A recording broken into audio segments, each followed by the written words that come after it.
नमस्कार, मैं हूं सिद्धि सिंह और आप देख रहे हैं आगाज एक्सप्रेस। मोदी सरकार संसद के बजट सत्र के दूसरे चरण में वक्फ संशोधन विधेयक पेश करने की योजना बना रही है, जो 2 अप्रैल को लोकसभा में पेश किया जा सकता है। गौरतलब है कि ये विधेयक 8 अगस्त 2024 को संसदीय कार्य और अल्पसंख्यक मामलों के मंत्री यानी कि किरेन रिजिजू द्वारा पेश किया गया था, लेकिन विपक्ष के विरोध के कारण इसे संयुक्त संसदीय समिति जेपीसी के पास भेज दिया गया था। जांच के लिए इसको भेजा गया था।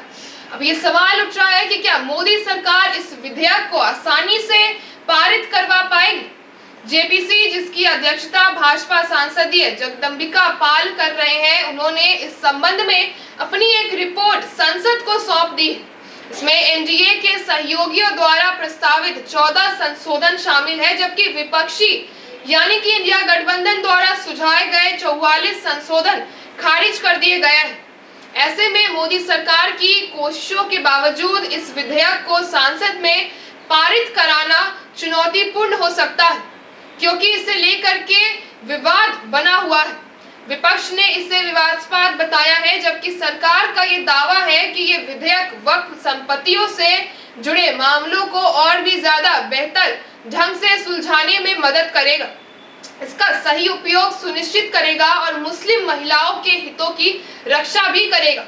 लोकसभा में विधेयक की स्थिति को अगर समझा जाए तो लोकसभा में कुल 542 सदस्य हैं, जिसमें से भाजपा के पास 240 सीटें हैं, जिसमें वो सबसे बड़ी पार्टी बताई जाती है।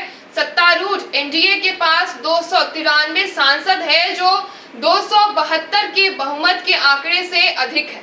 वहीं विपक्ष में कांग्रेस सांसदों सहित कुल 233 सदस्य हैं। इसके अलावा आजाद समाज पार्टी, शिरोमणि अकाली दल और कुछ निर्दलीय सदस्य भी शामिल है, जो न तो एनडीए का हिस्सा है और न ही इंडिया गठबंधन में शामिल है।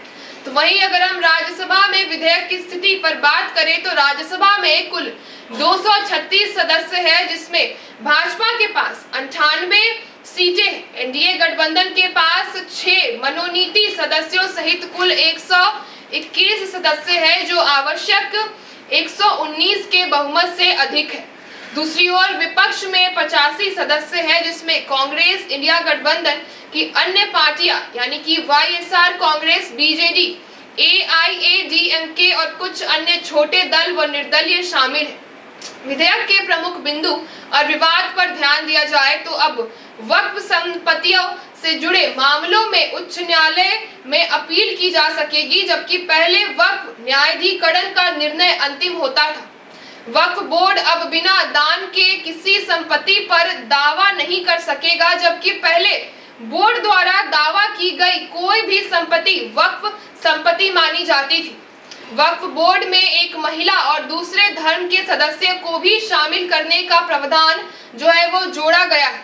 अब कलेक्टरों को वक्फ संपत्तियों का सर्वेक्षण करने और साथ ही उनकी स्थिति तय करने का अधिकार दिया गया है।